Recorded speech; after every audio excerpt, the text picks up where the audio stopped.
On va faire un exercice de sophrologie avant de commencer. Oui. C'est-à-dire qu'on va respirer toutes les deux en même temps. Et toutes les choses négatives, elles vont partir en même temps que cette respiration-là. 1, 2, 3. Je pense qu'il faut qu'on se remette au yoga au plus vite. Oui. Ça nous ferait du bien. On est très tendus aujourd'hui. Enfin, pas moi. Vraiment, Tess. Le mouvement, ouais.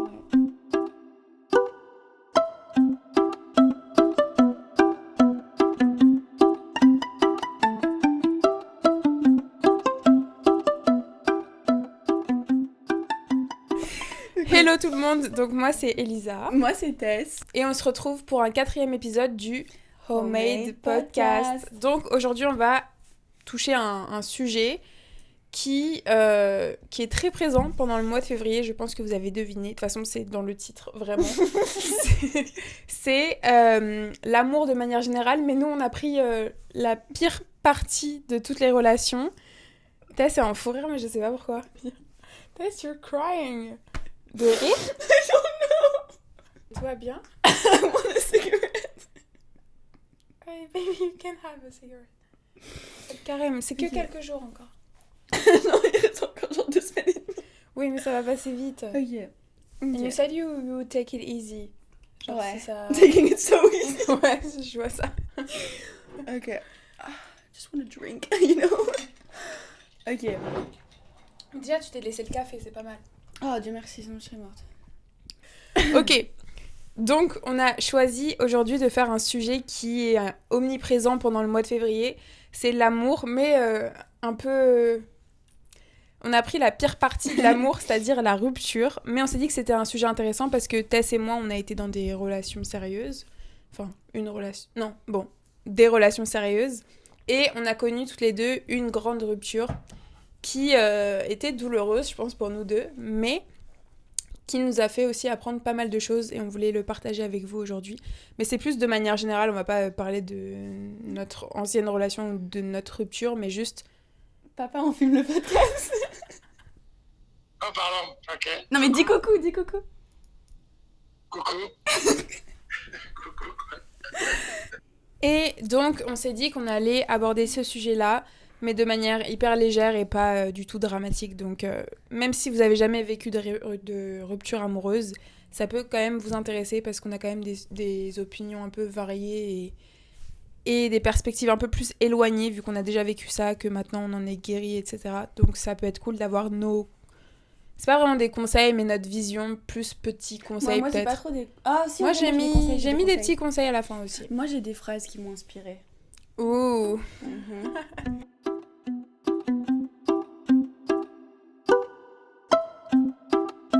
Donc la première question qu'on s'est posée concernant ce sujet-là, donc la rupture amoureuse de manière générale, quand est-ce qu'on sait que c'est le moment de rompre avec quelqu'un ? C'est-à-dire quand est-ce que tu sais que c'est le bon moment ? Comment tu l'as su par tes expériences passées ou comment juste en réfléchissant maintenant tu savais que, tu sais, avec du recul, tu t'es dit ok, peut-être à ce moment-là c'était mon signe, my cue to leave, to go. Ah, c'est à moi la question ? Oui. Bah nous deux, mais comment ? Le premier truc que j'ai noté, c'était que il faut faire confiance, entre guillemets, aux personnes que tu as rencontrées avant, et genre tes amis, ta famille, tes proches. En fait, une phrase qui m'a grave aidée, c'était genre, t'étais une personne avant, et tu seras une personne après, et que la personne avec qui tu es ou que tu as été ne définit pas genre du tout ce que tu es en tant que personne, et que les personnes que tu as rencontrées avant, même si tu as l'impression qu'elles te connaissent pas de la même manière, elles te connaissent d'une autre manière que ce que tu as été avant. Ça veut rien dire. Ah non, si, j'ai mis ma main parce que pour moi, c'est exactement ce que j'ai noté, mais Ah ouais presque mot pour mot. Parce que, et ça, vraiment, je pense que tu t'en rends compte seulement une fois que t'as vécu justement une grosse rupture, parce que forcément, tu valorises l'amour de ta famille, de tes amis, etc. Mais je pense qu'après une grosse rupture, tu le valorises encore plus, parce que t'as tellement tendance à placer cette personne qui est tout pour toi en premier avant tout, et tu te dis c'est ta personne, il y a personne qui me comprend autant que cette personne-là. Et quand elle part, tu te dis merde, genre il me reste quoi ? Oui, ok, j'ai ma famille, mes amis, mais ils me comprendront jamais autant que cette personne-là, parce que peut-être tu passais plus de temps avec, tu confiais plus ta vie à cette personne.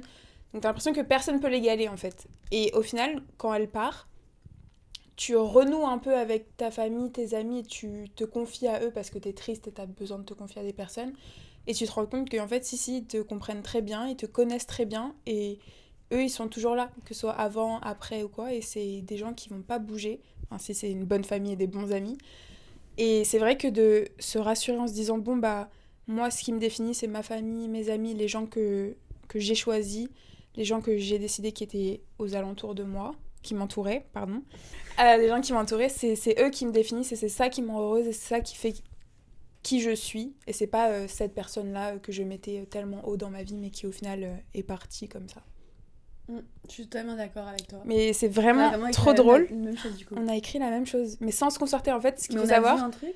c'est que Tess et moi, quand on écrit nos podcasts, on met des grosses lignes, et après on écrit un peu, nous, ce qu'on a envie de dire, les points qu'on a envie d'aborder. Mais on se dit pas à nous... Enfin, on se... c'est un peu une surprise. Ouais, on se dit pas ce qu'on a mis l'une et l'autre, donc là, on vient de découvrir qu'on a mis le même point. Bon. Ça veut dire que c'est très vrai. Ça veut dire que si on est toutes les deux, sans se concerter, à penser à la même chose, c'est que c'est vrai. C'est qu'on a raison, en fait, tout simplement. Ouais. Donc ça revient un peu aussi au fait de, tu sais, pendant que t'es avec quelqu'un, ne mets pas non plus trop de côté ta famille et tes amis, parce qu'au final, c'est eux qui sont là. Mon prochain point, c'est un truc que j'ai vu sur TikTok, mais que j'ai vraiment dit à toutes mes copines qui avaient un truc compliqué avec quelqu'un et tout, et que je leur ai dit ça, et que vraiment pour moi, ça m'a changé ma vision de tout, genre. Dis-nous. Non mais tu m'intrigues là. Non, mais c'est que... Qu'est-ce que t'avais vu? Du coup, c'était quoi ta phrase mystérieuse qui a aidé toutes tes Vraiment, copines? attends.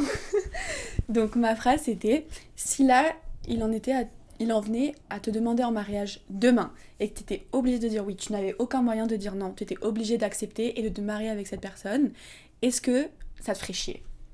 Et si ça te fait chier, c'est que t'attends que quelque chose change. Mais ça te ferait chier en mode t'as pas envie d'accepter, ou c'est vraiment Non, ça? en mode, imagine, il te demande en mariage, t'es en mode genre, I can't marry this man, genre. Tu comprends? Mais alors pourquoi tu sors avec lui? Elle a pas compris. Mais si, j'ai compris, mais si tu te dis ça... C'est-à-dire que, oui, mais justement, genre, en fait, quand tu te mets le ultimatum, imaginez un ultimatum avec quelqu'un, et que là, demain, t'es obligé de te marier avec lui, de passer ta vie avec lui, et si toi, t'es pas prête, c'est que tu sais que t'attends que quelque chose change. Mais ça marche pas pour tout. Genre, c'est-à-dire que si tu... Bah non, si ça fait 3 semaines que tu sors avec le mec, t'as beau l'aimer, ça veut pas dire que tu vas rompre avec lui et que t'es pas bien dans la relation, ça veut juste dire que t'es pas prête à te marier avec cette personne. Mais non, c'est pas ça que je dis. C'est que je te dis que, oui, bien sûr, là c'est totalement hypothétique, mais ce que je dis, c'est que si t'étais obligé de te marier avec cette personne... Dans le futur. Non, genre là, demain. Oui, mais si tu comprends bien que si ça fait 3 semaines que je suis avec la personne... Je comprends, mais si toi, si l'idée de te marier avec cette personne te donne envie de vomir... Mais pourquoi tu t'intéresserais à cette personne in the first place? Mais c'est parce que you think you can change him. Ah, ok, donc là on arrive à un point... C'est ce que je t'ai dit. Où... Laisse-moi parler. On arrive à un point où en fait tu dis... T'as pas envie d'être avec cette personne parce que être avec lui te donne envie d'être mal et t'es pas bien dans le couple. Mais on n'est pas en train de faire... c'est l'heure de partir. Excuse-moi, je pensais qu'on faisait un épisode comme ça. Peut-être qu'on faisait un épisode de c'est quand tu sais que t'es amoureuse. Ok, peut-être que j'ai eu tort.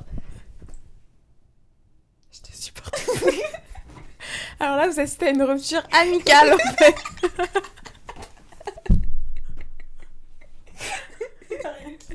Super exemple. Ok, donc c'est juste que, en gros, point pour concluser cette histoire. Ouh, conclusez, putain. Pour conclure ce point, c'est que si tu ne te vois pas demain accepter une demande en mariage, c'est que t'attends que ça change. Ok, donc en gros, ce qu'est en train de vous dire Tess, c'est que si demain vous voyez un mec et que vous n'êtes pas prêt à vous marier avec lui, ça veut dire qu'en fait il faut rompre avec. Merci Tess pour ce point. Je me jure que c'était un such a good point, mais là j'ai l'impression que je l'explique vraiment mal, mais quand je l'ai vu, moi en tout cas ça m'a changé ma vision de la vie. Ok, bah I guess que ça peut marcher avec certaines personnes, donc si ça marche avec vous, tant mieux. Tant mieux, j'ai envie de vous dire. Moi, mon point, je l'ai noté où? Oui, je trouve que quand t'es dans une relation et que ça commence à aller un peu mal, tu commences automatiquement à repenser au début de la relation et à avant. Et quand tu, genre, continuellement t'es en train de penser c'était mieux avant, pourquoi c'est plus comme avant, pourquoi il fait plus ça comme avant. Je trouve que quand t'as trop de fois cette phrase comme avant et que tu t'accroches un peu au passé de votre relation, au début en tout cas, c'est qu'il y a un truc qui va pas et que t'as beau essayer de te convaincre que tout va bien, ça va pas trop. Et je pense que pour continuer un peu dans ce point-là, de manière générale, tu le sens quand ça va plus et que c'est pas des petites choses qui vont plus, c'est juste votre connexion de manière générale qui va plus. Et que t'essayes de te convaincre toi-même que c'est ok, que ça va changer et que tout va bien aller. Mais au fond, tu le sens que t'es pas heureuse et que tu fais un peu semblant. Et je pense qu'il faut vraiment s'écouter. Et j'ai l'impression que c'est un truc qu'on dit dans tous les épisodes. Mais moi, c'est ce qui m'a toujours permis d'avancer dans la vie. C'est vraiment de réfléchir et de me dire, ok, là, je sens qu'il y a un truc qui est pas bien. Je le sens en moi. Ça veut dire que il faut que j'agisse en conséquence de comment je me sens.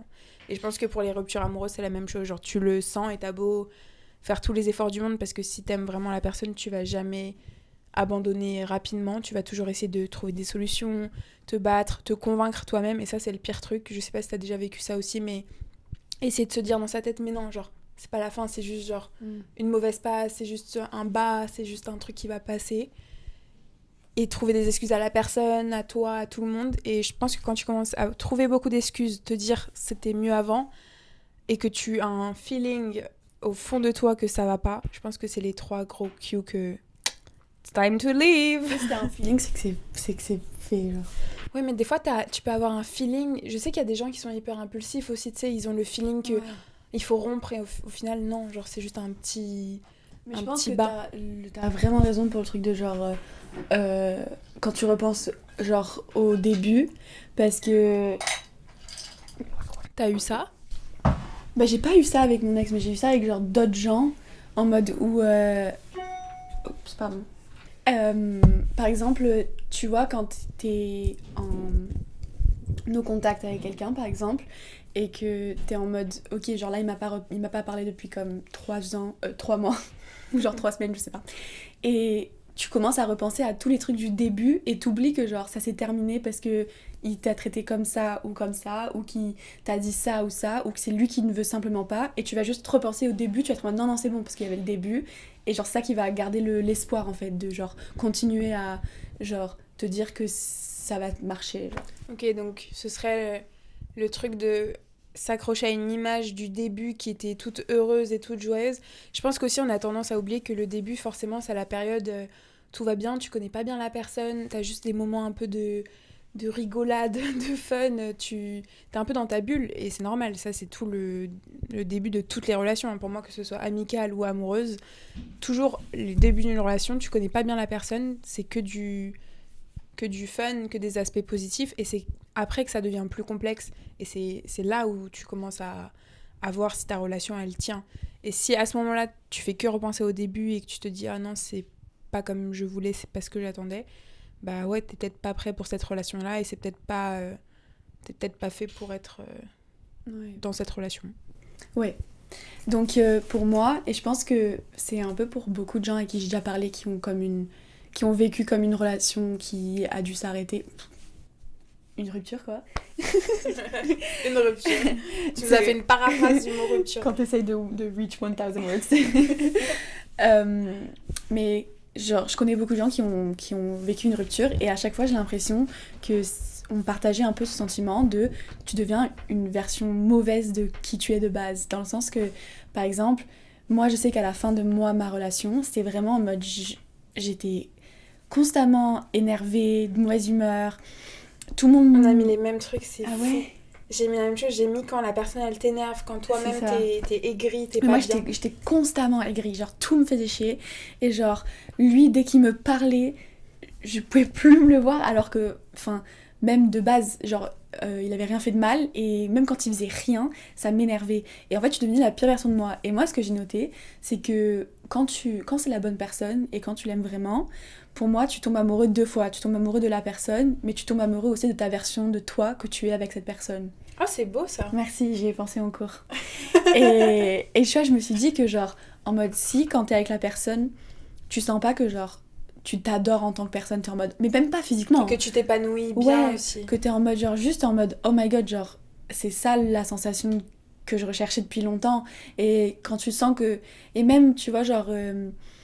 Par exemple, quand moi j'étais tout le temps énervée contre lui, ou genre dès qu'il levait un pouce, ça m'énervait. Et bah, oh mais je te jure, moi vraiment ça me Ah, j'ai détesté. Et après ça, je me sentais comme une merde parce que ça se fait pas. Et du coup, je me sentais mal de moi-même et je me trouvais chiante et je me trouvais méchante. Et donc, du coup, c'était un cercle vicieux parce que lui me saoulait, mais aussi moi-même je me saoulais et c'était juste. Tu sais que là, pour une fois, c'est moi qui vais faire une référence à TikTok. J'avais vu un TikTok qui disait genre, la chose que je déteste le plus chez moi, c'est des fois la manière dont je traite mon copain, ou la personne, ça peut être copine, copain, peu importe.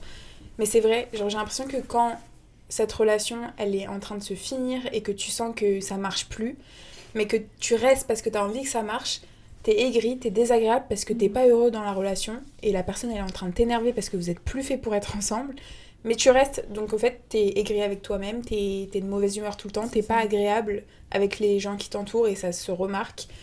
Alors que quand t'es avec une personne qui justement avec qui ça marche bien, que la relation elle est saine, bah tu te sens tellement bien et aussi genre la personne comment elle te voit, je trouve que ça se reflète un peu dans ta manière d'agir. C'est-à-dire que si la personne elle te valorise beaucoup, t'es bien dans la relation et tout, toi tu vas être épanoui, tu vas être de bonne humeur, ça va t'aider dans plein d'autres aspects de ta vie, pas seulement l'aspect amoureux de ta vie, que ce soit avec ta famille, tes amis, tes projets, tu vas juste être un peu une meilleure version de toi-même parce que t'as cet amour qui te porte et qui te rend un peu plus heureux.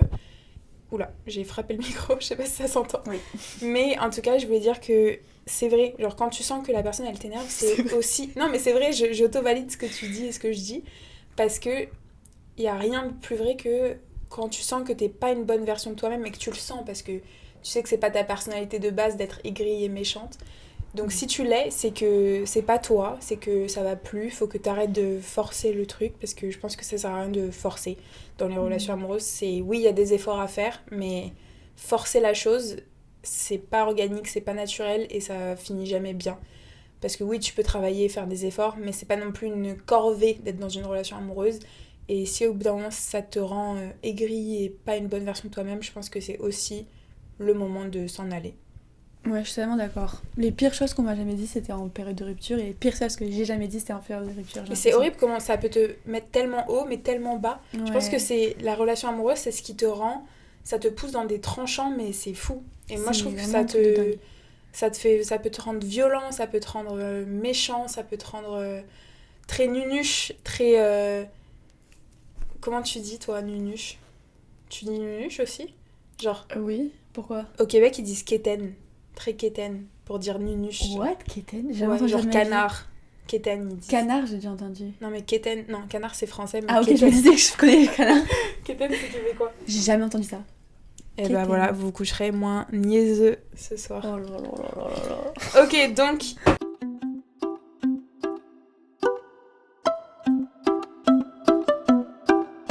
Pour la deuxième partie, on voulait un peu explorer la question de pourquoi ça fait aussi mal, une rupture amoureuse. Et parce qu'en soi, quand tu y penses, ça arrive littéralement tous les jours et pratiquement tout le monde à notre âge qu'on connaît a vécu une rupture amoureuse. Que ce soit d'une façon ou d'une autre, ça peut être une rupture d'une relation plus ou moins longue.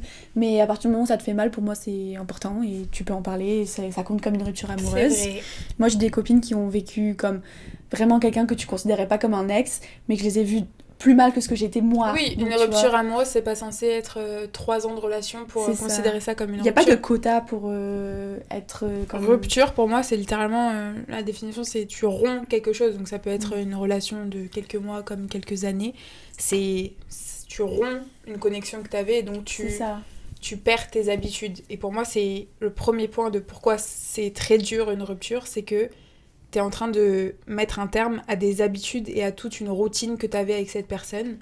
Et pour moi, c'est ça qui est le plus dur. C'est parce que quand tu penses à ta relation, tu vas penser à des souvenirs, des habitudes que t'avais avec la personne. Tu peux penser à des objets, des chansons, des endroits. Genre, c'est tout ça qui crée une relation pour moi. C'est pas juste la personne et sa personnalité. Et ça, c'est un très grand facteur. Mais je veux dire, votre relation et toute l'image que t'as de cette relation, c'est concrètement plein de lieux, plein d'endroits, plein d'objets qui ont fait partie de cette relation. Donc, perdre un peu tout ça et que tous ces objets-là, toutes ces choses-là n'aient plus trop de sens sans cette personne-là, pour moi, c'est ça qui est le plus dur à accepter en tout cas, et c'est ça qui fait le plus mal. En tout cas, moi, c'est comme ça que je l'ai vécu. C'est vraiment tous les projets que tu avais avec la personne, etc., qui s'en vont un peu avec cette personne-là. Et c'est ça, pour moi, qui a été le plus difficile. Et aussi, je pense, le fait que... Oui, il y a des millions de chansons qui sont écrites sur des ruptures amoureuses tes parents t'ont peut-être parlé de leur rupture, tes amis t'avaient peut-être, avant que tu le vives toi-même, parlé de leur rupture. Mais je pense que tu peux pas te rendre compte de la douleur que c'est interne avant de l'avoir vécu. Et je pense que c'est nécessaire à tout le monde. Vraiment, c'est horrible de dire ça, mais je souhaite à tout le monde de vivre au moins une rupture parce que ça te fait tellement évoluer et penser différemment. En tout cas, c'est peut-être hyper personnel, mais moi, je sais que j'ai jamais autant grandi d'un coup. Après, j'ai que 20 ans, donc on s'en reparlera dans 20 autres années. Mais j'ai tellement grandi depuis cette rupture-là et ça m'a fait découvrir tellement de trucs. Ouh là là, the dogs are out. I need to make them breathe. Ouais, genre je trouve que j'ai beaucoup grandi et j'ai évolué personnellement et c'est quelque chose que il serait arrivé avec le temps, mais je veux dire cette rupture-là, ça a fait accélérer le processus d'évolution personnelle que j'ai eu, on va dire. Donc toi, pourquoi c'est dur pour toi? Mais pour rebondir sur ce que tu as dit, moi je suis d'accord que comme devoir arrêter des habitudes que tu faisais tout le temps, c'est super douloureux parce que surtout quand ça passe le cap de comme 3-4 mois où tu sens que ces habitudes que t'as entre guillemets bien fondées et qu'elles sont devenues très ancrées en toi. Voilà, de devoir les arrêter, c'est quand même fou. Et ça passe aussi pour les familles. En mode, quand t'arrives à un point où tu connais bien la famille, c'est aussi hyper douloureux de genre...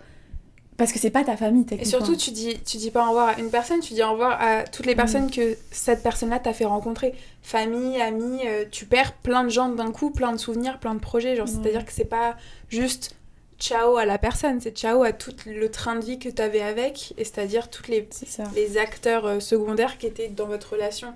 Et la famille, c'est dur parce que souvent, ils ont tendance à te faire sentir très accueilli, enfin, la plupart du temps. Ils ont tendance à te faire sentir très bien, ils sont très gentils avec toi et tu t'habitues à eux et donc c'est vrai que quand tu les perds, vraiment ça fait mal.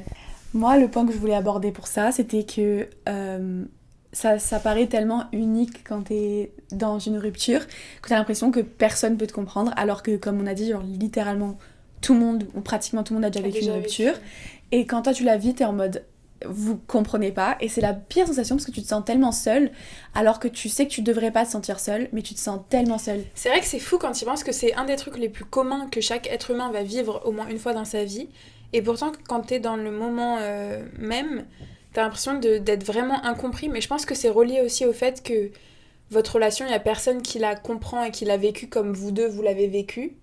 T'as tellement l'impression d'être que toi et cette personne vous vivez un truc unique à deux et que personne ne peut comprendre parce que peu importe si tu racontes un peu à ta famille, tes amis comment ça se passe, ce sera jamais autant, ils vivront jamais le truc comme toi qui est dans la relation, qui vit ça au jour le jour et qui a 50 000 souvenirs, anecdotes avec la personne. Genre il y a personne qui peut vivre autant que toi la relation et ça c'est tout à fait normal et sain d'ailleurs. Mais c'est pour ça aussi que pendant la rupture, t'as ce phénomène-là de se dire bon bah je suis seule dedans et peu importe si ma famille et mes amis sont là aussi, ils comprennent pas ma douleur, ils comprennent pas ce que je ressens et c'est compréhensible vu qu'il y a que toi qui as vécu le truc.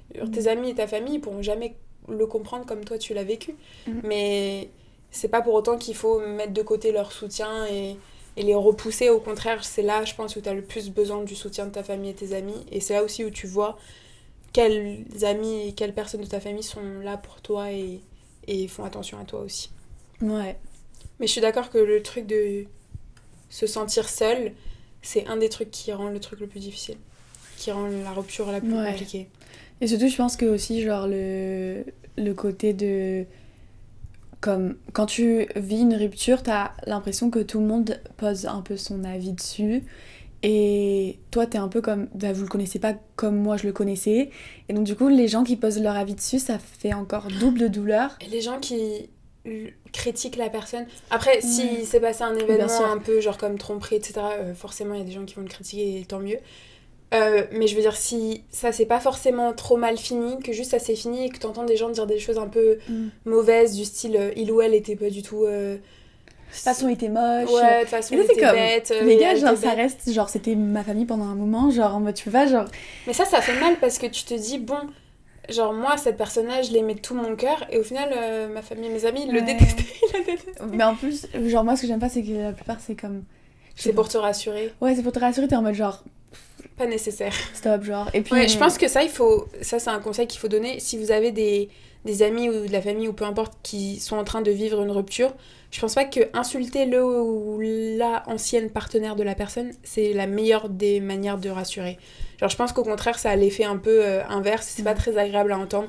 Même si toi, dans le fond, tu détestes la personne et tu lui en veux, entendre ta famille et tes amis l'insulter par-dessus, je sais pas si c'est la meilleure manière d'aider la situation. En tout cas, je suis selon hyper moi. d'accord. Moi, je sais que ça m'a pas fait plaisir d'entendre ça. Peu Moi, importe. ça m'énervait, genre vraiment, c'était comme... Ouais, c'était pas nécessaire. Vraiment. Ouais, genre c'était... Je sais pas. Ok, moi, j'ai réfléchi à un truc et je me suis dit, est-ce que t'as pas déjà entendu cette phrase de le temps va guérir les choses, laisse passer du temps, le temps va être la solution à tout. Et je me suis dit, il y a rien de plus vrai que cette phrase déjà, parce que Vraiment. effectivement, le temps résout tous nos problèmes. Enfin, pas tous, mais la plupart de nos problèmes. Et je me suis demandé pourquoi. Comment ça se faisait que en laissant passer du temps, ça puisse améliorer la situation et te faire sentir mieux. Et en fait, j'ai réfléchi et je pense que en tant qu'humain, on est des personnes très attachées à nos habitudes. Donc ça rejoint un peu le premier point que je faisais. On est très attachés à nos habitudes, à notre routine, etc. Et je pense qu'en fait, laisser passer du temps, c'est laisser passer un moment où tu as le temps de te réadapter. Et c'est ça qui va te faire que tu vas te sentir mieux. J'explique très mal, Non, mais c'est vrai. en gros, t'es avec quelqu'un, ça se passe bien ou mal, ou peu importe, t'as ta routine, tes habitudes avec lui, comme on disait, bam, il y a une rupture. Le mot rupture est très bien choisi d'ailleurs, c'est vraiment une rupture, alors c'est une séparation entre deux personnes. Pour l'étymologie. De rien. Et donc chacun va de son côté, et donc toi, t'es là et t'as plus ces habitudes-là, cette routine-là. Donc là, t'as un moment de désespoir où tu te sens très mal et t'es perdu. Et je pense que laisser passer du temps, ça te permet juste de reprendre de nouvelles habitudes sans cette personne-là. Et donc plus le temps passe, plus tu vas reprendre ces habitudes-là, plus ça va devenir tes nouvelles habitudes, et plus tu vas te sentir mieux. Et je pense qu'en fait, ce qui est très douloureux pour nous dans les ruptures, c'est justement ce moment-là où on perd nos habitudes. Et c'est pour ça que je disais que pour moi, c'était le plus dur, perdre ses habitudes, parce que pour moi, c'est ça qui explique pourquoi c'est aussi douloureux et pourquoi on a besoin de temps après ça pour se remettre d'une rupture, et pourquoi ça marche à tous les coups. Que chaque personne qui laisse passer des mois, des années, peu importe combien de temps vous avez besoin, mais ça va mieux à la fin. Et le temps guérit toujours tout. Cette phrase, c'est pas un miracle pour moi, elle a une explication un peu plus concrète de, je pense qu'en tant qu'humain, on a besoin juste de se réadapter. Et c'est ça, le temps fait qu'on se réadapte et on va mieux au final. Donc le temps guérit tout, oui. Ouais, je suis hyper d'accord. Je veux entendre tes citations maintenant. Mes citations, la première, c'est par rapport un peu à... ça vient de la série Fleabag qu'on a regardé avec Elisa. C'est une très bonne série, je vous la conseille. Vraiment, on la conseille, mais à n'importe qui. Genre, vraiment, c'est une série incroyable.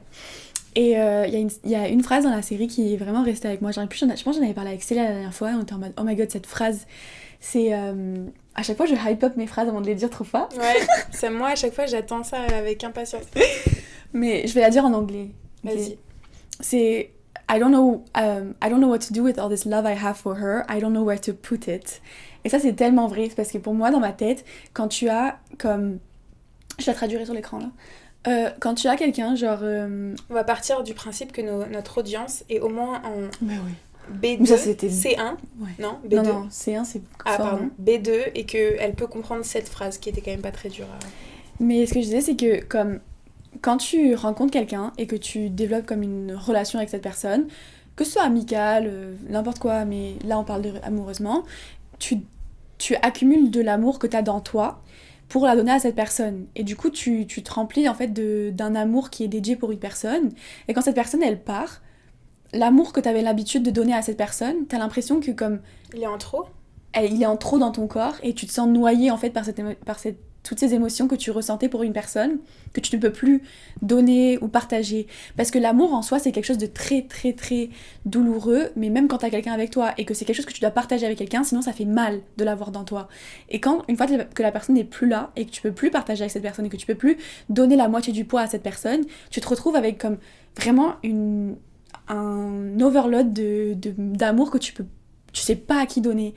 Et la phrase de la meuf de la meilleure amie de Fleabag, quand elle dit ça, elle dit donne-le à moi. Et c'est vrai, je trouve ça trop mignon, genre l'idée que comme t'as tellement de personnes dans le monde qui t'aiment, bon, si t'es une bonne personne, si t'as tellement de personnes dans le monde qui t'aiment, et tu peux donner tous ces petits éléments d'amour que t'avais donné à une personne, tu peux le donner à n'importe qui en fait, que tu... Mais même si c'est quelqu'un... Tu peux le redistribuer, ton amour. C'est ça, genre même si c'est quelqu'un qui marche dans la rue, un sourire c'est donner un petit bout d'amour que t'as dans toi qui te pèse et que tu enlèves un peu, c'est comme... Que tu partages avec les gens. C'est ça, mais j'avais envie de donner le truc de Cranes Are Flying, mais je sais pas s'ils l'ont vu du coup. Ah bah non, je pense pas qu'ils l'ont C'est regardé. Cranes Are Flying quand elle a le bouquet et qu'elle donne chaque fleur, pour moi c'est ça, genre le bouquet ça C'est vrai, représente le l'amour qu'elle film avait. dont on vous parlait la dernière fois à la fin de notre dernier épisode de podcast, dans Ins and Out, on vous parlait d'un film, et c'est vrai que la scène finale de ce film-là, elle distribue... Elle a perdu l'amour de sa vie, il est mort à la guerre. Elle avait prévu... Spoiler là. C'est pas grave, ils vont pas le voir, je le connais. Ils vont jamais regarder. Et elle avait acheté un bouquet de fleurs, et elle attendait... donc il y avait un train qui venait avec toutes les personnes qui étaient... comment tu dis, rapatriés de la guerre, des vétérans, qui venaient, et donc il y a plein de leurs familles, leurs amis qui avaient des fleurs et qui leur donnaient des fleurs, et elle avait prévu des fleurs pour son amoureux, qui n'est du coup pas venu malheureusement, et donc ces fleurs-là, donc elle était très triste évidemment, mais la scène finale, elle était pas du tout triste, la scène finale c'est elle qui partage les fleurs avec n'importe quelle personne qu'elle croise dans cette station de gare. Et toutes ces personnes-là qui auraient pu vivre de la douleur comme elle, mais qui ont eu le bonheur de retrouver leur mari, voilà. Et du coup, genre, je trouve que cette scène, elle est tellement, genre... C'est une métaphore, mais tellement, genre, puissante c'est sur très beau. L'idée de... Moi, c'est ça que j'ai pleuré à cette scène, parce que c'est tellement beau. Maintenant que je le vois comme ça, c'est vrai que c'est... Pour moi, c'est comme... Oui, elle était au bout de sa vie, puis là, quand elle se retourne et qu'elle regarde, en fait, tous les gens autour d'elle qui sont heureux, ouais. Qu'il y a tellement d'amour dans l'air, et que c'est pas parce que toi t'as perdu ton amour que l'amour n'existe plus, parce qu'elle est partout, genre partout. Et je trouve que c'est les gens les plus forts, c'est ceux qui arrivent à... Après, voilà, on a tous le droit d'être triste et de pas être bien, mais je trouve ça tellement fort les gens qui ont vécu des grosses trahisons, des grosses ruptures, des gros problèmes dans leur vie amoureuse, et qui arrivent à rebondir sur ça et quand même croire en l'amour, et toujours y croire, et toujours le voir, et toujours aimer l'amour. Et ça, je trouve ça hyper beau, parce que c'est vrai que c'est facile, une fois que tu vis une rupture, de juste être « Ah, l'amour, c'est plus pour moi, laisse tomber, plus jamais, nanana. » Mais, genre, d'arriver à toujours être ouvert à ça et toujours apprécier de voir des gens qui s'aiment, de voir des familles heureuses, des amis qui s'aiment aussi, genre, juste de continuer à voir l'amour et à le reconnaître et à être ouvert à recevoir aussi de l'amour, je trouve ça hyper important. Peu importe ce que vous avez vécu, regardez un peu autour de vous, parce que même si ça donne envie de vomir, les couples qui s'embrassent après que t'es rompu, enfin, vraiment c'est la pire sensation, mais ce qu'on veut dire c'est qu'il y a toujours de l'amour autour de vous et des gens qui sont prêts à vous aimer, et c'est pas le moment de se fermer à ça, au contraire c'est le moment de s'ouvrir à ça et de regarder les gens qui sont là, qui sont autour de vous et qui sont là pour vous aimer, et de s'ouvrir à eux et passer des bons moments avec eux. Et ça va vous reconstruire, et ça va vous permettre de guérir 3 fois plus vite. Vraiment. Donc ça c'était un peu toutes les raisons, enfin les points qu'on avait pour... Pourquoi c'est difficile, et pourquoi il faut quand même rester ouvert et rebondir sur ça. Parce que la vie ne s'arrête pas quand tu as une rupture amoureuse. Vraiment. The world didn't end when the hockey player didn't like you back.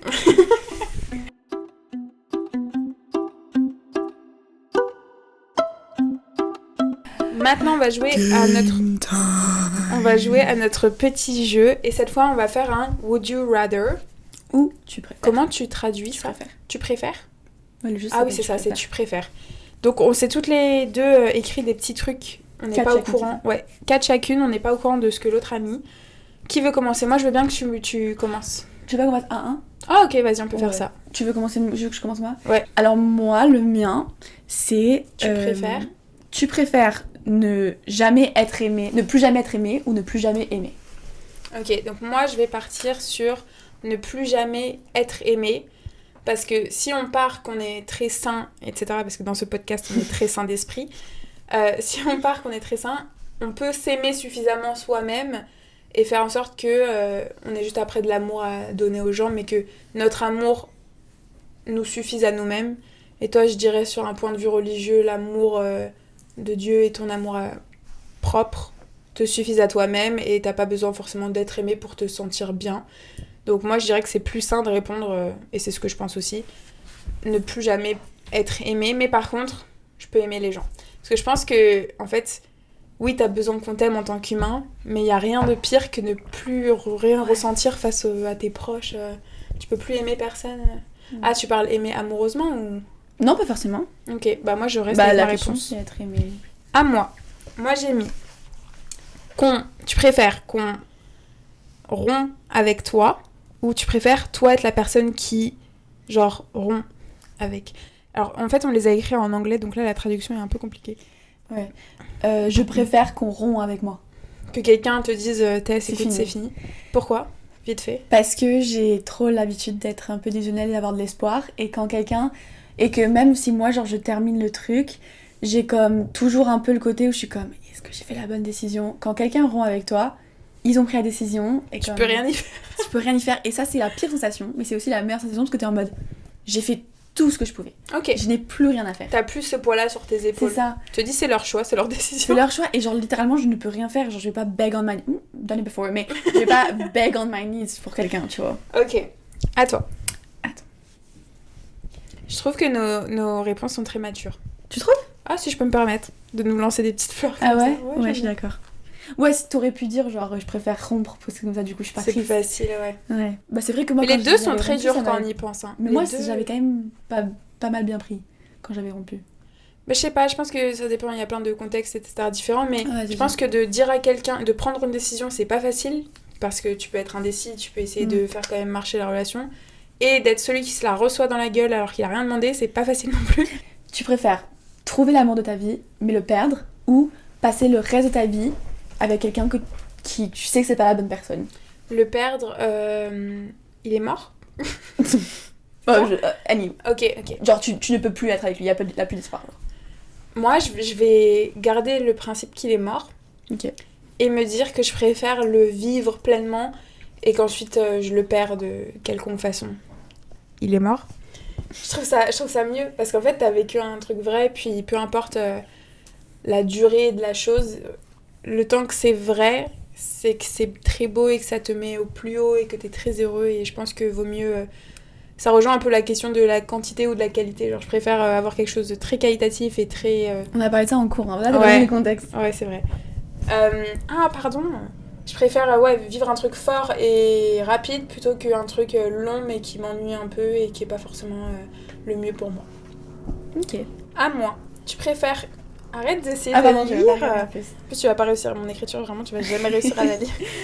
Tu préfères avoir un gros événement qui fait que tu romps, c'est-à-dire tromperie, truc comme ça, mensonge, tromperie, trahison, peu importe, ou que ce soit un accord un peu commun, genre, bon, on décide de rompre, on est tous les deux d'accord, d'un commun accord, ils appellent ça dans les gens. Et tu t'as jamais entendu cette phrase? On a rompu Oui. d'un commun accord. Moi, je pense que c'est vrai beaucoup de fois. Non, je dis pas que c'est faux ou vrai. Je dis juste... Entre guillemets. Bah pardon, parce que c'est... Moi, j'ai jamais utilisé cette phrase. Mais Ok. est-ce que toi, tu préfères un truc plus... Genre, il y a un gros événement, mais au moins, après, t'es sûr que c'est fini après ça. Il y a pas de... am I going back? Genre, non, no going back. Ou un truc un peu comme un accord. Moi, je pense un accord commun. Why? Bah, parce que techniquement, avoir vécu un truc énorme, imaginons une tromperie ou comme un énorme mensonge ou vraiment quelque chose de mauvais, techniquement, oui, t'es en mode ok, c'est bon, c'est fini, mais après, tu dois vivre avec le fait que la personne que t'as le plus aimée sur Terre t'a le plus trahi. Et moi, perso, j'ai pas envie de vivre ça. Donc, je préfère avoir un accord commun où, oui, c'est compliqué, parce qu'avec un accord commun, il y a encore le côté de pourquoi on a fait ça. Parce qu'il y a plein de moments où t'es comme, mais on s'aime trop, genre pourquoi on a fait ça? Mais avec un accord commun, c'est plus simple parce que vous vivez la transition ensemble. Et je trouve que ça, c'est hyper... parce que là, vous êtes deux personnes à comme vivre une perte d'habitude, la perte de leur meilleur ami ensemble et vous pouvez vous entraider, ça prendra peut-être plus longtemps. C'est vrai que alors que quand il y a un gros événement comme une tromperie, T'es seule. etc., t'as aussi la pression de te dire ok, j'y retourne pas parce qu'il m'a tellement... Genre, he made me so dirty que I can't go back. Genre, il m'a fait tellement de mal que je peux pas y retourner et c'est genre contre mes valeurs de retourner vers ça, même si tout ton corps et tout ton esprit a envie d'y retourner parce que c'est la personne que t'aimes. Alors que d'un commun accord, il y a moins la pression de on ne peut pas y retourner parce qu'il y a plus ce truc de bon, on s'est re-embrassé, on s'est revu, on s'est re-machin, mais c'est pas très grave. Puis après, on a redécidé de re-rompre. Et c'est moins. Les gens te pointent moins du doigt aussi, donc c'est plus chill, je dirais, d'un commun accord parce que vous prenez un peu plus votre temps, il y a moins un truc brutal. Après, c'est aussi super dur pour moi. Je réponds à ta question, je me prends pour qui, je sais pas. Mais je trouve ça super dur aussi comme un accord parce que, comme tu dis, genre, il n'y a pas vraiment de délimitation, c'est un peu flou, t'es un peu perdu, tu sais pas. Et ça, je pense que c'est très douloureux, plus que ce qu'on le pense. Non, c'est hyper douloureux et ça prend plus de temps, mais c'est ultimately, ça va moins te détruire dans la vie. C'est vrai. Et moi, je préfère, dans le long terme, ne pas être détruite que dans le court terme. C'est vrai. À toi. Ne jamais comprendre quelqu'un ou ne jamais être compris. Tu parles dans quoi? Il y a pas tout du tout de la vie. contexte. Là, c'est pas forcément par rapport à la relation amoureuse. Bah, meuf, c'est le sujet du podcast. Ok, bah si tu veux en relation amoureuse. Ouais. Genre, imagine t'es dans une relation, tu préfères ne jamais le comprendre ou ne jamais être comprise. Mais vraiment, c'est hyper dur parce que c'est la base dans une Mais relation. tu préfères sans être dur, sinon c'est pas drôle. Ok, bah je pense que je préfère ne jamais être comprise parce que au moins, bah c'est moins égoïste parce que je peux réussir à essayer de me comprendre moi-même et que mes amis me comprennent et puis après bon bah je romprai avec la personne parce que si elle ne me comprend pas, je vois pas le point d'être Ouais, avec. t'as raison. Mais ouais, si je dois répondre à ta question pourrie, ce serait ça. Oh, t'es trop une pute. Elle est hyper violente. Frédéric, Jackie, si vous voyez Mais ça, moi j'aimais bien. venez chercher votre fille. J'aimais bien ta Ok, question. à moi. Tu préfères être en full no contact ou rester en contact après une rupture? Rester en contact. Peu importe les circonstances, là, on va dire. Rester en contact. Rester en contact, ok. Moi, le non-contact, c'est vraiment pour les lâches. MDR, moi je suis team no contact. Ouais, je sais. Moi, je comprends pas. T'as envie de lui parler, tu parles. Next. C'est une malade. Ok. Ah non, mais c'est à moi, là. Ah, t'as encore? Mais oui, t'en as 4. Ah oui, ok. Mais moi aussi. Moi j'ai fini, vas-y. T'en as que 3. Ouais. Tu m'as dit 4. Ouais, mais Moi, l'autre, j'aime il bien était le pas, dernier. il était pourri. Ne jamais complètement passer à autre chose de tes ex, ou de tes ex-bye, ou ex quoi que ce soit, Ok. ou complètement les oublier. Plus le temps passe, moins j'ai l'impression d'avoir de souvenirs vraiment nets et précis de mon ancienne relation. J'ai l'impression que tout devient un peu plus flou, comme un... Genre ça fait un peu comme un clip, genre au ralenti de certains moments dans ma tête. Mais j'ai plus autant de... Même des fois le son de la voix, etc. Mais ça c'est pas que pour les relations amoureuses, c'est même pour des personnes que vos proches qui sont mortes ou des trucs comme ça. Attends, I'm getting somewhere. Genre, Get je pense there, que quelqu'un que tu perds de manière générale, que ce soit par la mort. Arrête, s'il te plaît, ouais, on parle de rupture, là. Oui, mais pour moi, c'est un deuil, une rupture. Bon, les gars, elle est partie pisser. C'est pas grave, je vais finir mon point toute seule. J'espère que vous aurez pas trop de peine à m'écouter toute seule. Mais en gros, ce que je disais, c'est que plus le temps passe, plus t'as l'impression qu'en fait, les souvenirs sont de plus en plus flous. Donc je dirais que ça me dérange pas non plus de les oublier, même si je trouve ça super triste d'oublier les souvenirs avec quelqu'un. Mais je préfère que ce soit un peu flou et que ça reste dans le passé et qu'au pire je m'en souvienne pas à 100%, plutôt que d'y repenser tous les jours et de jamais passer à autre chose, parce que ça je pense que c'est la pire manière de vivre. Genre t'as toujours tes souvenirs coincés dans ta tête et tu peux jamais avancer. Donc pas top. Donc voilà, je vais attendre que Tess revienne des toilettes, puis on va pouvoir passer à la dernière partie de ce podcast.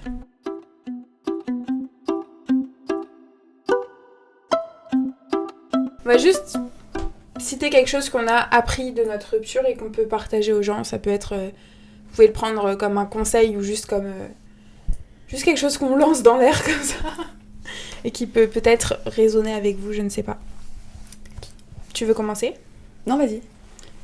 Ok. T'en as un seul ? Ouais, j'en ai un seul. Je pense qu'on va en dire un seul chacun. Moi aussi. Vu que le temps passe déjà vite.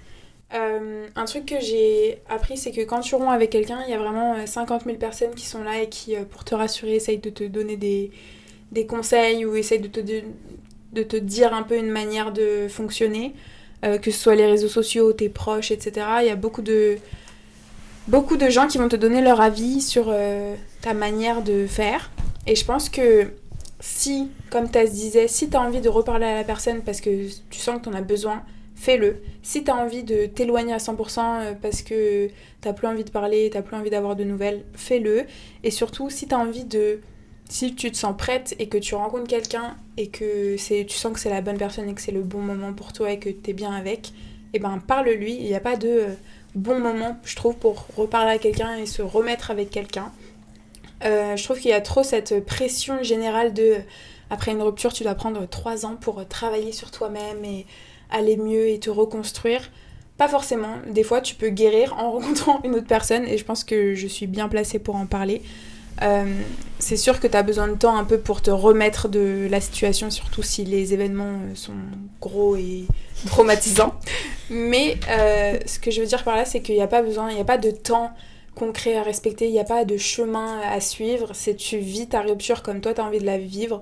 Si tu as envie d'aller mal pendant un long moment et que t'es pas bien, bah t'es pas bien. Genre faut arrêter d'essayer de rendre un peu esthétique cette rupture-là, essayer de faire des self-care, machin, genre non, on s'en fout, genre si tu vas pas bien, tu vas pas bien.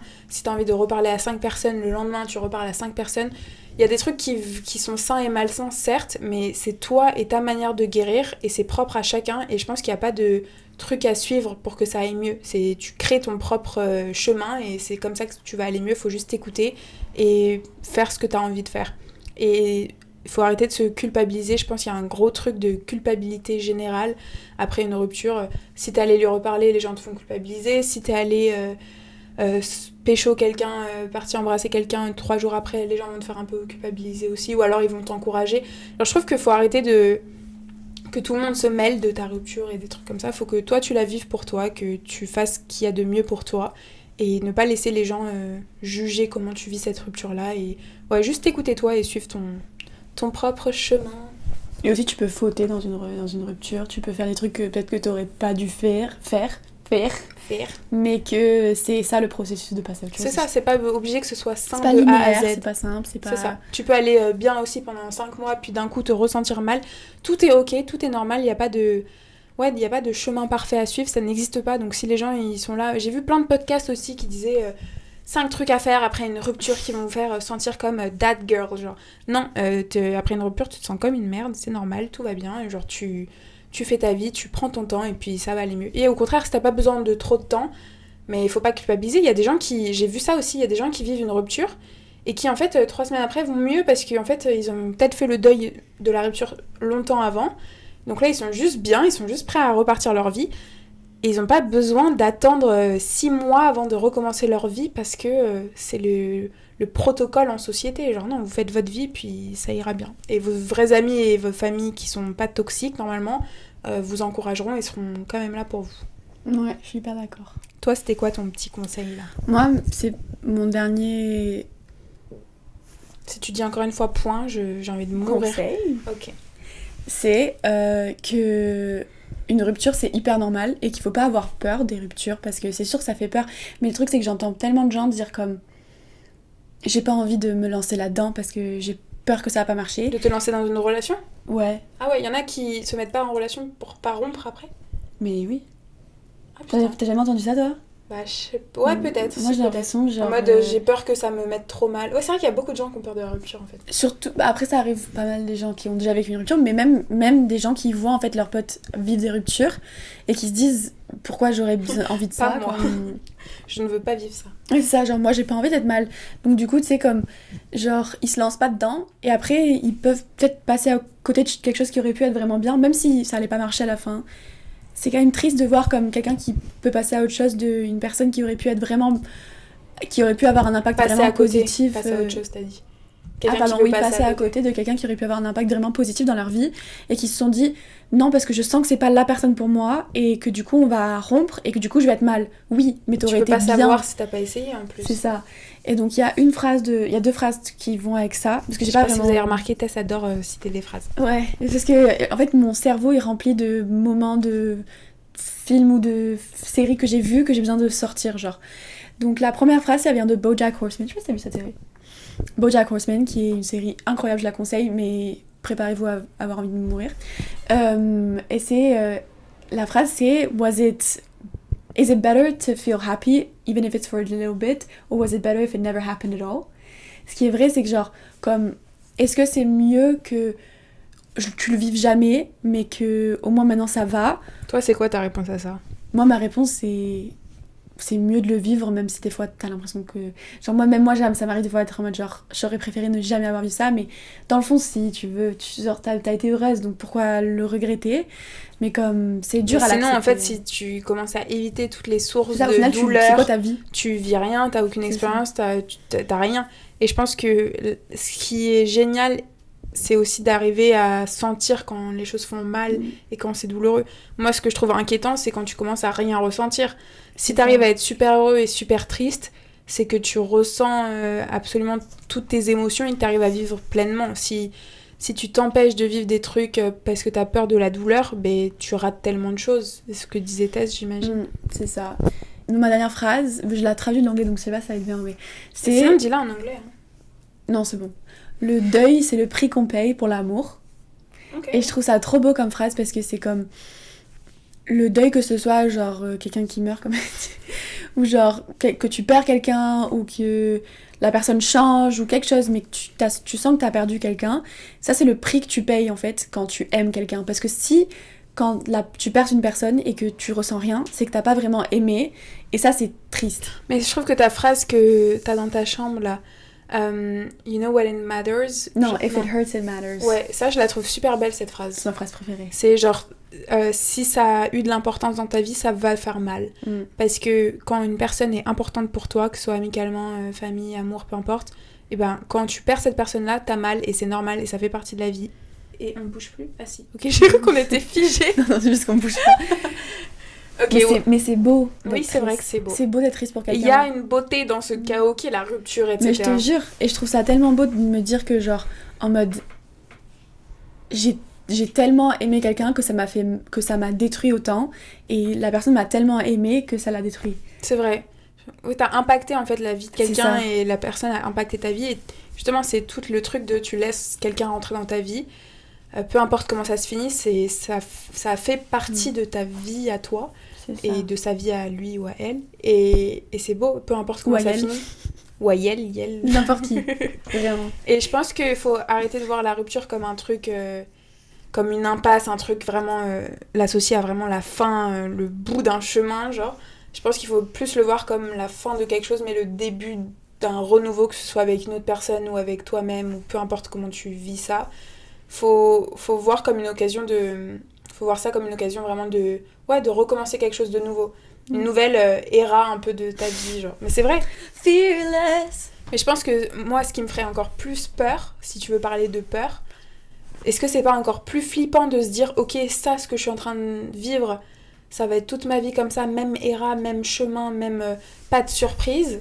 Ou alors, justement, je suis dans une relation, c'est un peu dynamique, je sais pas de quoi demain est fait, mais au moins, tu vois, genre, ma vie a plus de sens et ça peut finir demain, mais c'est ça qui est beau, c'est qu'aujourd'hui, je le vis de manière très intense, et demain, même si ça finit, bah, j'aurais vécu quelque chose de beau, plutôt que de se dire...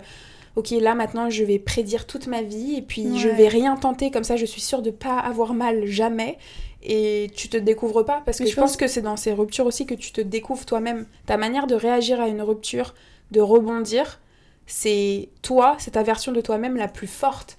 Genre c'est toi-même qui est en train de prendre toute la force que t'as pour pouvoir te reconstruire, passer à autre chose et être heureuse ou heureux à nouveau. Et ça, je pense que t'as besoin de découvrir cette personne, cette facette-là de toi. Je suis hyper d'accord. Je pense que se préserver, c'est bien, mais que des fois, c'est... Ouais, il faut juste... Mais peu importe, pas que dans les relations amoureuses, dans ta carrière, faut prendre des risques dans la vie, parce que sinon, tu vas jamais rien vivre, en fait. Et c'est dommage.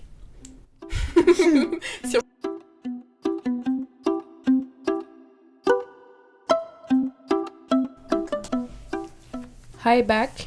On a été coupé, la caméra n'avait plus de batterie, mais c'est pas grave, on va juste se retrouver. C'est tellement moche. Quelques minutes encore, désolée pour la caméra. Le son, ça devrait aller, mais, non, mais le son, oui. La caméra, désolée pour ceux qui nous regardent, c'est filmé à l'iPhone actuellement, mais c'est pas grave. On voulait juste faire maintenant le pop culture moment, parce qu'on chercher mon téléphone. Il y avait tellement de sujets, je trouve. Voilà, là, moi, j'avais quelques-uns que dont j'aurais pu parler. On en a sélectionné un pour aujourd'hui, mais vous inquiétez pas, on a plein d'idées en ce moment pour le pop culture moment. So, vamos. Pop culture moment. Hey. Donc le pop culture moment of today, c'est... j'allais dire Billie Eilish, mais non. C'était quoi la soirée? People Choice Awards. Ok, donc le contexte. Tess, vas-y, donne-nous le contexte. C'est ce que j'allais faire. Ah pardon, bah vas-y. Donc, il y a avant-hier soir, il y a eu les People Choice Awards, ce qui est une cérémonie pour célébrer des célébrités. Donc c'est pas comme pour la musique ou pour les acteurs, etc. Non, c'est pour des célébrités. C'est juste leur personnalité. Exactement, parce que tu célèbres des personnes. Et donc, il y a eu pas mal de TikTokers qui ont été invités. Et des YouTubers, mais particulièrement Est-ce que t'as des noms de TikTokers et tout ou pas? Oui. Parce que moi, j'ai pas trop suivi. Je peux t'en donner si tu veux. Vas-y. Nous avons Bryce Hall, Josh Richards. Bryce Hall, il y a la meuf de Bryce Hall qui était encore moins... Personne la connaît, genre. Ouais. Il y avait Jaden Donc ça, Hossler. c'est des TikTokers américains. Donc pour ceux qui suivent pas du tout les TikTokers américains, vous allez rien comprendre à ces noms-là. Mais en tout cas, bref, il y a eu des TikTokers américains. Voilà. Et qu'est-ce qui s'est passé? Et donc, en fait, ce qui s'est passé, c'est que... Techniquement, le truc qui s'est passé, qui a un peu fait parler de tout ça, c'est il y a une vidéo de Billie Eilish qui parle Qui était présente donc à la cérémonie. Oui, obviously. Elle a été nommée du coup, pourquoi? Juste parce que les gens l'aiment bien? Non, People Choice Awards, c'est genre en mode... C'est là où il y a le Woman of the Year, ou genre en mode c'est le Reality public. TV Star of the Year. C'est pour récompenser les choix du public en fait. Voilà, et c'est juste pour récompenser des célébrités en tant que personne, et genre... Et People Choice, c'est qu'en gros, c'est vraiment... Parce que par exemple, Grammy, c'est 100 personnes choisies qui décident, qui s'y connaissent, alors que People Choice Awards, c'est vraiment le public qui vote. Donc du coup, c'est les gens qu'ils aiment le plus. Donc forcément, pour moi, les TikTokers viennent dedans. Mais bon. Et donc, Billie Eilish, on a retrouvé une vidéo de elle qui parlait avec sa copine, qui disait... Pourquoi il y a des TikTokers ici? Pourquoi il y a autant de TikTokers ici? C'est ça, et c'est que maintenant sur TikTok, il y a plein de spécialistes qui arrivent à lire sur les lèvres. Donc il y a des gens qui ont dû faire des doublages en mode voilà ce qu'elle est en train de dire. Et ce qui était vrai, oui, on l'entend un peu. Enfin, elle a vraiment dit cette phrase, c'est pas une légende. Et donc ça a amené un peu la question de est-ce que les TikTokers et les créateurs de contenu, un peu comme sur Instagram, TikTok, peu importe, ont leur place dans ce genre d'événement? Là, ça a été cette cérémonie-là, mais ça peut être plein de cérémonies, même en France, avec le Festival de Cannes, des fois, il y a eu plein de youtubeurs, etc. Et les gens, ils sont en mode, mais tu n'es pas un acteur, tu n'as rien à faire là, etc. Donc toi, qu'est-ce que t'en penses de tout ça?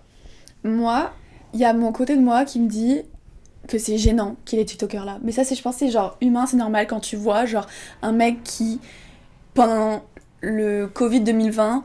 et faisait des danses sexuelles devant sa caméra, et que maintenant il est au People Choice Awards à côté de America Ferrara et fucking Billie Eilish. Oui, c'est un peu bizarre. Ok. Genre, c'est naturel de se dire c'est un petit peu bizarre. Mais je pense que c'est naturel aussi tout le truc un peu de cours de récréation, et je pense que quand tu vois ce genre de cérémonie, ça fait très cours de récréation du collège, du secondaire pour les Québécois qui nous écoutent. Ce truc de tu vois un peu les gens un peu de haut, les gens qui sont un peu en dessous de toi dans la hiérarchie. Par exemple, t'es en 3e, tu regardes les 5e un peu en mode c'est qui cette petite merde, genre. Mais ça, je pense que c'est humain juste de rabaisser un peu d'autres personnes pour te sentir un peu plus valorisé, et je pense que c'est un truc que les célébrités font beaucoup entre elles, parce qu'il y a une grande hiérarchie. Dans le sens que... Mais en même temps... C'est légitime en termes de travail, mais en même temps, quand tu vois leur influence à tous ces TikTokers, etc., s'ils sont aussi connus, c'est pas pour rien, c'est qu'ils sont hyper suivis. Et si c'est une cérémonie qui est dédiée au choix du public et ce que aiment les gens, ben ça a tout à fait du sens que ces TikTokers-là soient là, même si tu peux trouver leur travail, entre guillemets, moins bien que ce que fait Billie Eilish et tout, mais au final les gens, quand ils sont chez eux et qu'ils ont besoin d'être entertained, d'être divertis, ils vont juste regarder leur téléphone et qu'ils vont regarder ces TikTok là, bah c'est grâce à ces TikTok, ils vont peut-être pas se mettre dans leur lit et écouter une musique de Billie Eilish, tu sais pas. Et même ce que j'avais vu des commentaires du coup, parce qu'il y avait comme une vidéo de Bryce Hall qui passait genre dans le... Donc un des TikTokers qui passait sur le carpet, le tapis sur le tapis rouge quoi, il était bleu. Pardon. Qui passait sur le tapis, et les commentaires c'était comme pourquoi il est là, les TikTokers devraient arrêter de faire semblant qu'ils sont connus. Le fait est qu'ils sont connus. Même si tu veux pas qu'ils soient connus, parce que moi non plus je me dis pourquoi ils sont connus. Mais je le trouve ça encore plus gênant de pas le reconnaître. C'est ça. Genre dans un monde où ils font des millions de vues et que tout le monde écoute ce qu'ils disent et que suit leur quotidien, d'être là à encore dire non actually, ils ont rien à dire, ils ont rien à faire là, c'est encore plus gênant parce que on dirait que tu vis dans une grotte et je trouve ça encore plus gênant de sa part à Billie Eilish parce que vous êtes presque la même génération en fait, elle a Oui, son elle est âge. plus jeune que... Elle est plus jeune que lui et je trouve ça con de pas se soutenir. Déjà que le monde des médias, etc., c'est dur. Les jeunes ont dû se battre pour avoir une place un peu crédible dans ce monde-là, que ce soit les youtubeurs, peu importe. Je trouve ça con de... Quand toi aussi t'es jeune et tu fais partie de cette génération-là qui arrive à comprendre ce milieu-là, pourquoi tu vas, genre, go against that and go against them in public. Moi, je suis hyper d'accord. Je pense que c'est même, j'en ai parlé à Isa, la réponse de Bryce Hall, du coup un des TikTokers.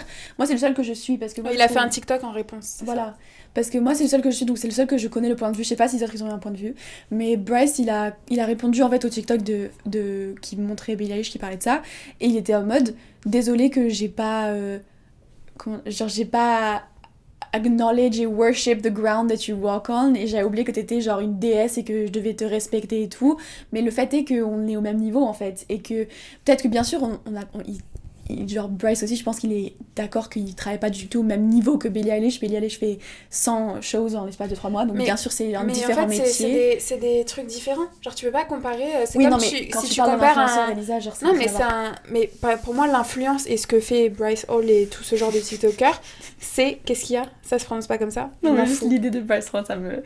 Mais tout ce qu'ils font comme content, pour moi c'est du online comedy stand-up even, genre en mode c'est mettre en scène des choses pour faire rire les gens et qu'ils passent un bon moment quand ils sont sur ton contenu, mais peu importe ce qu'ils font, le fait est que ça marche, c'est leur métier, ils gagnent leur vie grâce à ça, c'est-à-dire que s'ils gagnent de l'argent c'est qu'ils sont assez reconnus par les gens, genre c'est bon, je pense que ils ont assez prouvé qu'ils étaient connus, etc.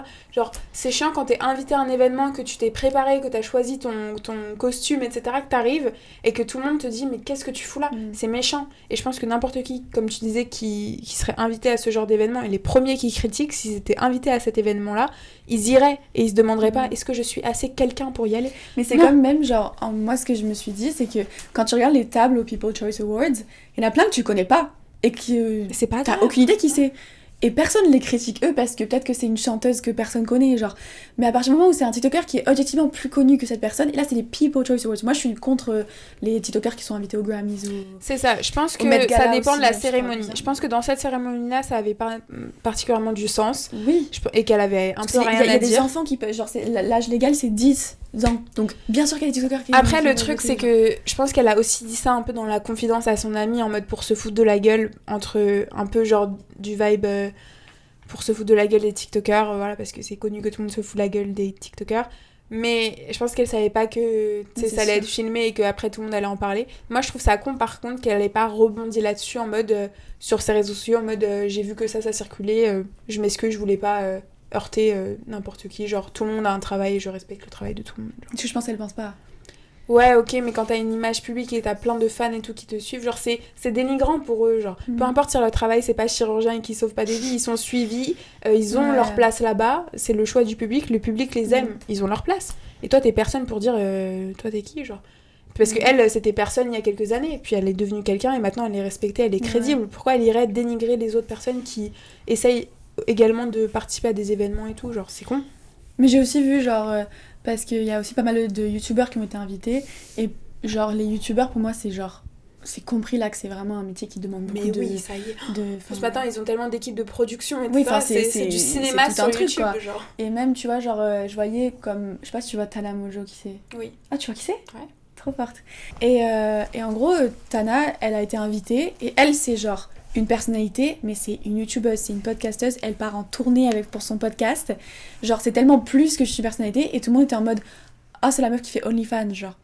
Mais moi je trouve que c'est tellement dénigrant de genre mettre quelqu'un dans une boîte de un truc de merde juste parce que c'est pas Billie Eilish qui est genre sophistiquée entre guillemets, ou genre qui a beaucoup de respect par d'autres gens et tout, genre. Mais je pense que quand t'es pas chanteur ou acteur et que t'es juste une personnalité publique mais que tu fais rien, les gens ont le besoin de tout le temps te rappeler que tu ne fais rien et que tu es payé à ne rien faire. Ouais. Sauf que allez-y, essayez maintenant d'être connu par des milliards de personnes sur TikTok, YouTube et Instagram, etc. C'est pas si facile que ça, genre oui il y a une question de chance la personne elle a pas fait grand chose et elle arrive à être mondialement ou internationalement connue. C'est vrai, tu vas Non, mais là, tu sens comme la meuf qui a fait genre try being an influencer for one day. It's 5 p.m. and I just finished work. That's a normal job, girl. Mais non, c'est pas un métier genre particulièrement difficile. Et je pense que tous les influenceurs qui sont un minimum honnêtes, ils te diront qu'ils ont tellement de chance de faire ce métier parce que c'est tellement pas un métier compliqué, genre dur à faire au quotidien. Ils vivent leur rêve un peu en faisant ce métier. Mais je pense que c'est pas parce que ça t'arrive pas à toi que tu dois avoir le seum et commencer à essayer de les dénigrer tout le temps. Genre, Billie Eilish, elle est tellement accomplie comme personne et elle a tellement une belle carrière en ce moment. T'as pas besoin de dénigrer d'autres personnes pour... genre, ça sert à rien. Et je pense que la seule excuse qu'on peut lui trouver, c'est qu'elle voulait pas que ce soit public. Cette phrase-là, elle l'a dit dans l'oreille de quelqu'un.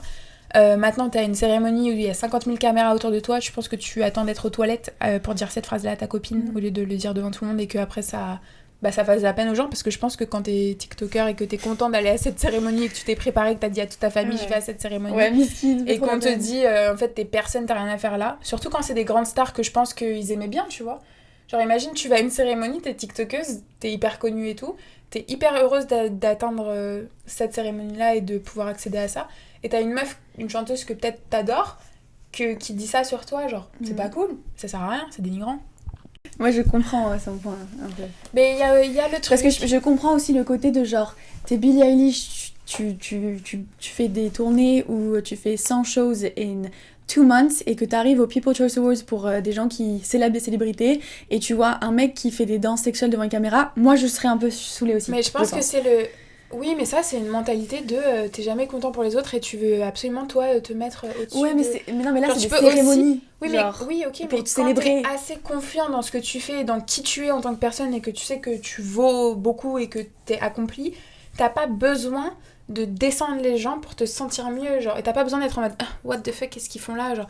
C'est pas grave, t'es à des cérémonies où il y a des Will Smith et tu seras à des cérémonies où il y aura des Bryce Hall. Pourquoi Will Smith ? Je sais pas, mais parce qu'elle peut aller à différentes cérémonies avec différents... Bah comme on peut voir, Will Smith c'était un A-list celebrity, mais t'as vu comment il a réagi aux Grammys, peut-être que c'était pas forcément... Peut-être que Bryce Hall il aurait mieux réagi que ça. Hein. J'ai rien compris. Quand il a slap... Ah, ok. Oh waouh, Elisa, c'était pas si longtemps que ça quand même. T'as déjà passé à autre chose ? En tout cas, ouais, je m'en fous. Tu vois, genre, je m'en fous alors qu'on vient de passer un rant de 15 minutes sur les pop culture. Genre vraiment, je peux pas dire ça. Là, ça fait trop longtemps qu'on en parle, c'est pas si important. Mais en tout cas, j'espère que vous avez pu débattre. Dites-nous votre avis, si vous avez un avis sur la question. Nous, on est partagés. Je comprends ton avis, mais... Mais moi, j'ai pas d'avis. Moi, je suis d'accord avec les deux. Genre, moi, je comprends les deux côtés. Moi, je pense que si j'étais d'un côté, j'aurais pensé l'autre. Et si j'étais d'un autre côté, je pourrais penser l'autre. Et vu que je suis d'aucun côté...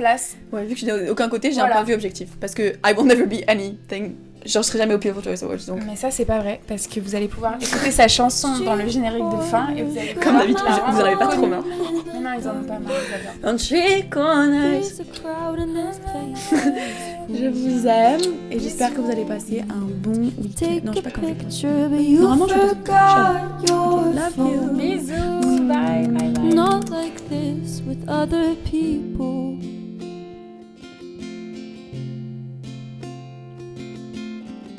I'm drinking tea, watching you plant what looks like a tree. And the birds are singing something sweet.